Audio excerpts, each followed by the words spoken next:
Hello everyone. In the last video we have discussed about the importance of resources, how they are vital to us though they are freely available. Because of their overutilization, how problems are taking place or ecological crises are taking place. That part we have discussed in the previous class. So dear children, today we are going to discuss about the resource planning in India. Before telling about the resource planning in India, I should tell you what is resource planning. In one more question it may be asked, what is resource planning? So resource planning is a widely accepted strategy for the judicious use of resources. It is not locally you can say acceptable, it is acceptable widely throughout the nations, throughout the different countries, how to use the resources in a planned way which will lead to the judicious use of them, and resources can be conserved and can sustain for a long time. So resource planning means it is a widely accepted strategy for the judicious use of resources. So as you know dear children, in India especially, there are enormous diversity in the availability of resources. This is a statement based question. India has enormous diversity in the availability of resources. Explain this statement. You have to explain with example. So as you know, India is the 7th largest country, having more than 3.28 million square kilometer of area. So within this vastness of the country, so many variety of resources are available. The land features varies, the physical features, it may be forest, it may be minerals, everything varies from one region to another. So what you have to write in this question? You will write some regions are rich in minerals whereas some regions are deficient in minerals. That means some regions are self-sufficient in the availability of minerals or certain important resources, whereas some other they are deficient in some other minerals or other important resources. For example, like Jharkhand, Chhattisgarh, Madhya Pradesh, they are sufficient in coal deposits. Coal is a very vital mineral as it is used as a source of energy in different industries. Arunachal Pradesh, that is abundance of water, but that lack mineral, that lack infrastructural facilities. As you know, it's a mountainous area, so it is very difficult to improve the infrastructure there. And the state like Rajasthan, that has abundance of solar energy and wind energy, but that lack water, scarcity of water is taking place, as most part of it, the western part of Rajasthan, that is covered with desert.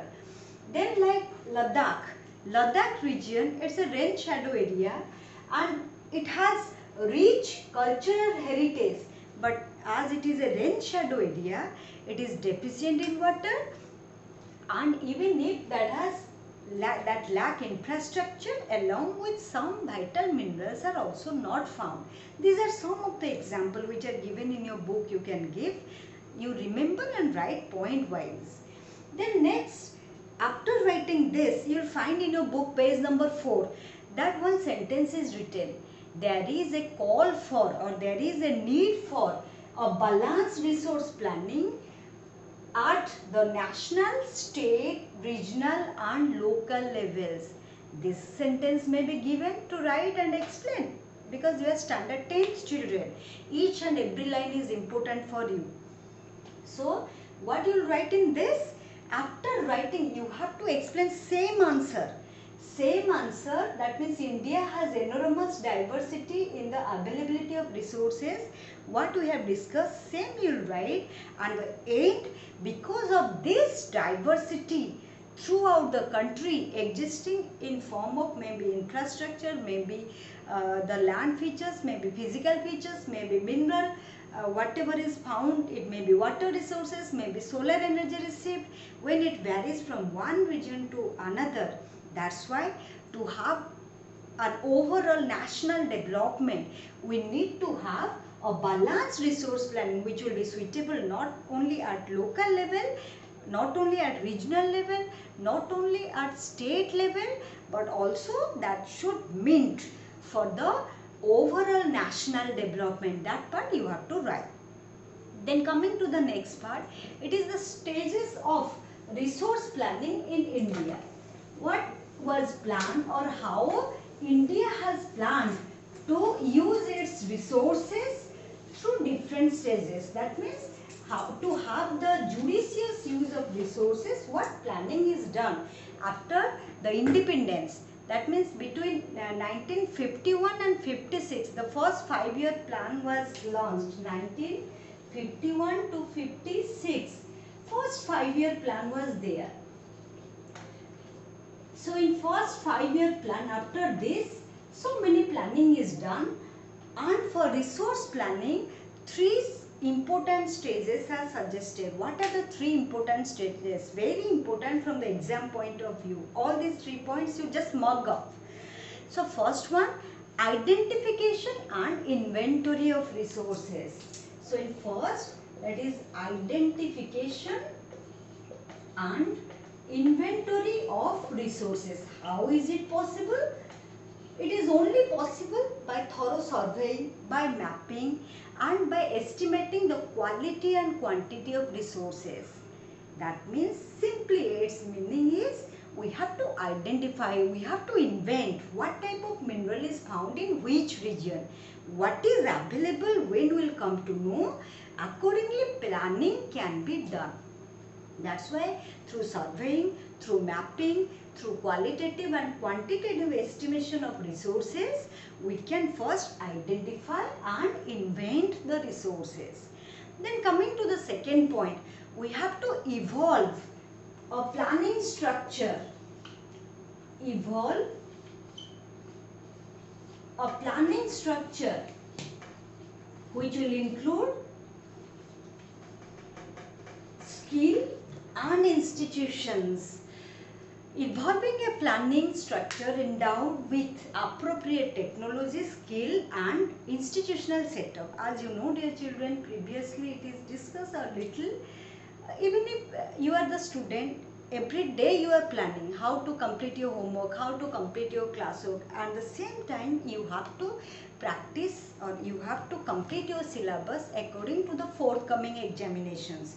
So for that you are planning, it is your own plan. In the same way, when it comes about the country, when it comes about the state, so accordingly planning should be done to utilize the available resources judiciously.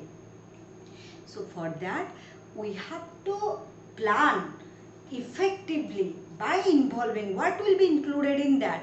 We have to include structure, that means skill, technology. First thing, skill should be there. Skill of human beings are very much necessary to utilize the resources. Then that should have proper technology. Without technology we cannot utilize the resources. Then next one is the institutions. Without institutions, management part cannot be done properly.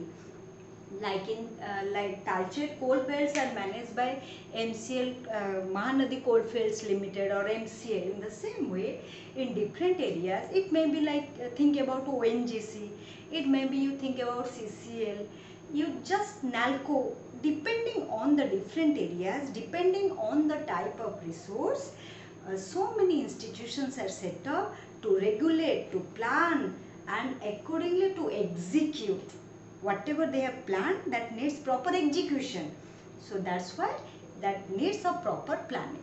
Then finally, matching the resource development plans with overall national development. Suppose in Talcher coal is available. In what way this coal will be utilized, that it will be beneficial for the state, that means first for Talcher, the regional level, local level, then your state level and also the national level. It is same for all the resources. Whatever the resources available, first we have made the plan, then for the execution, first we have invent or identify the resources, second one we have planned accordingly, Then lastly, we have to match it with the resource development plan of the nation. That means overall we need national development. Overall we need our country's development.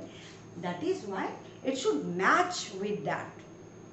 So India has made concerted efforts since first 5-year plans. So if we go to the same page, page number 4, you will find that it is written in India development. One sentence is there, again another statement based question. In India, development in general and resource planning in particular does not only involve the availability of resource. This is also a very important question. In India especially, the availability of resources in general, everywhere it is available, and development in particular, that does not involve only availability of resources. In standard 8 you have studied that mere availability of resources, mere availability of resources does not lead to development. Resources does not lead to development. Same thing here. It is given that in general the resource in India, development in general and resource development in particular, that does not involve only availability of resources. So to have national development or for the proper utilization of resources for the country's development, simply resources available means development will not take place. So what is needed for that? For that, appropriate technology, proper planning involving certain institutions. These three are very important: skill, institutions and like the plan. All these 3 points are important along with availability of resources. So though availability of resource is a necessary condition for the development of a region, but its only availability in the absence of corresponding changes in the technology and institution may hinder development. That's why on the contrary, if you go to other regions, they may have poor resources, but still they are economically developed. Think about Japan. Other resources, forest is the best resource for them. It's a small country. It is exporting many of the resources from other countries and it is so developed. But think about Africa. So many resources are found, but due to lack of skill, lack of infrastructural development, lack of institutions, it is at underdeveloped stage. So even if from the history of colonization, we have also studied, it may be the French people, it may be the Portuguese, it may be the Britishers, those who came to India. They only came to India for the resource. India has a rich resource which attracted the foreign invaders to came to India during the early days. And they have taken these resources and they were having skill and technology. They have utilized those natural resources with their skill and technology and they become developed. But India still continuing to be a developing country. So that is why, though they have got supremacy over our region that time, now the situation has been changed. Now we have developed our skill, we have set up so many institutions and we have planned in a different way to meet our national requirement regarding the resource planning and resource development. So resource can only contribute to the development when it is being accompanied by appropriate technology, skill and institutional changes. It will not change, same old technology it will carry on, it will change from time to time, then only more and more efficiency level will develop. If the old technology will use again and again, that means in the pace of development will not increase. Therefore, in India, development in general and resource development in particular, the whole country's development in general, and resource development, how in general country will develop if resource development will be there, that is in particular. So it does not involve the availability of resource. Again I want to repeat, it also involves technology, it also involves quality of human being, that is in form of skill. And also from our historical experiences we came to know that how we can use the resources for the national development. So dear children, go through the pages. I hope you understood up to this. Each line if you learn with very mindfully, you will came to understand everything. So thank you.